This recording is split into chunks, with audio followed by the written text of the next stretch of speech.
De volta a Brasília, o ministro Alexandre de Moraes continua analisando a situação dos presos por envolvimento na depredação de prédios públicos na capital federal.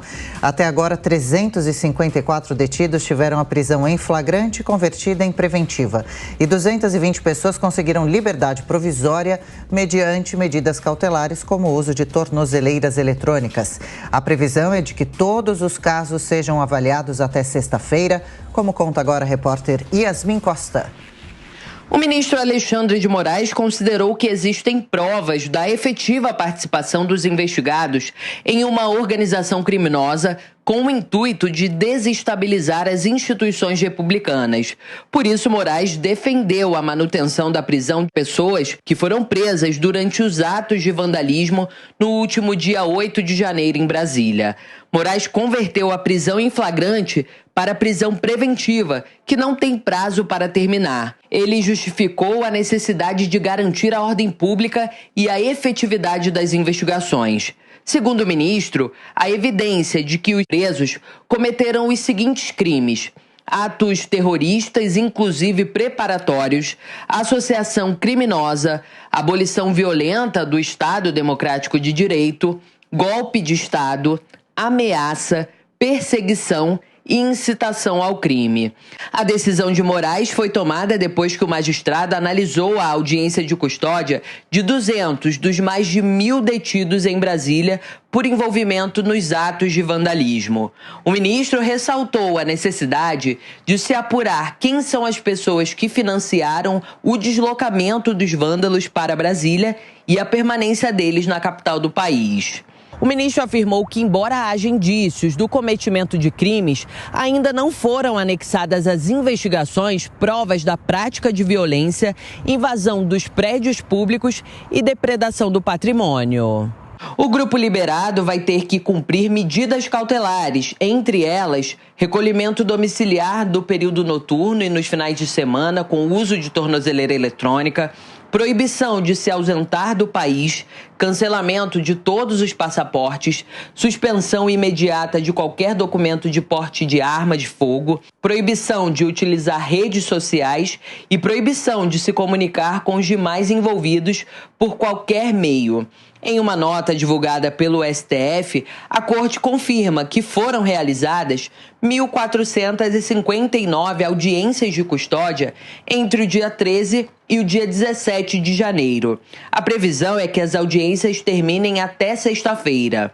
Nesta quarta-feira, a PGR também apresentou denúncia contra 5 pessoas que participaram dos atos de vandalismo. 4 dessas pessoas foram presas em flagrante dentro do prédio do Supremo Tribunal Federal.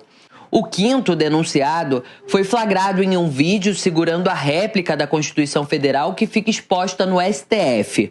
Essas 5 pessoas foram denunciadas pela prática dos crimes de associação criminosa armada, abolição violenta do Estado Democrático de Direito, golpe de Estado, dano qualificado contra o patrimônio da União e furto qualificado com o rompimento de obstáculo. Na segunda-feira, a PGR já havia denunciado 39 pessoas que invadiram o Senado Federal. Cristiano Vilela, o tempo vai avançando, alguns dos detidos por vandalismo vão sendo liberados, outros mantidos presos, denunciados, os crimes vão sendo classificados, individualizados?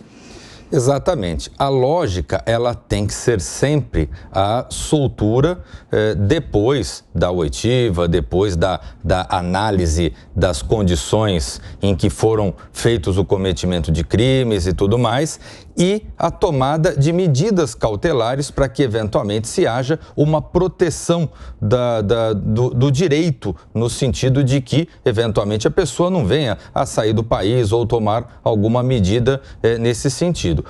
Os casos onde aconteça a prisão preventiva, onde aconteça a manutenção da prisão por um tempo maior, só deve ser feito em casos onde haja a necessidade de se resguardar a ordem pública. Portanto, aqueles que não representem determinado perigo, determinado risco à sociedade, devem sim ser liberados, cumprir medidas cautelares e aí sim ser processados normalmente, poder seguir apresentando a sua defesa em liberdade e, se depois houver uma condenação, aí sim, eventualmente, ser preso em definitivo. Fábio Pipeno, a justiça não tem estrutura para lidar com tanta gente assim e é saber quem que vai ser solto, quem deve continuar preso, as audiências de custódia, né, que muitas nem aconteceram.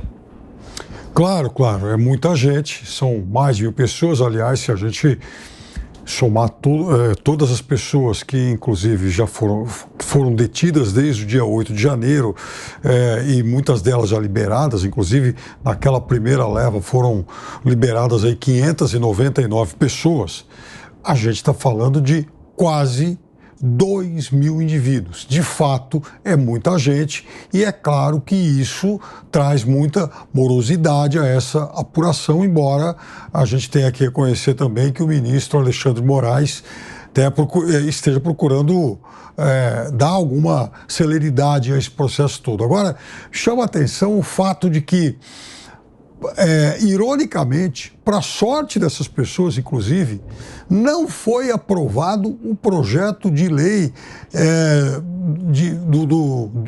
do antiterror, né, apresentado por um deputado da base bolsonarista em 2019, o deputado Vitor Hugo.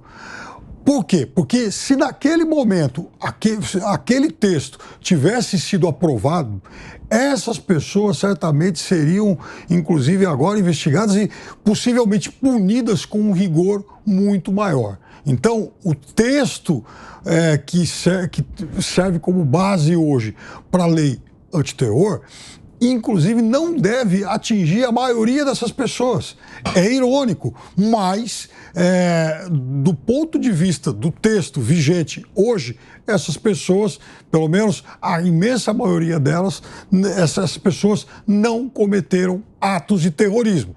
A gente pode falar em vandalismo, a gente pode falar em banditismo, em tentativa de tomada de poder, tudo isso que a nossa produção mostrou aí. Mas tipificar os atos cometidos por essas pessoas como crime de terrorismo, hoje fica muito mais difícil de acordo com o texto vigente da nossa Constituição.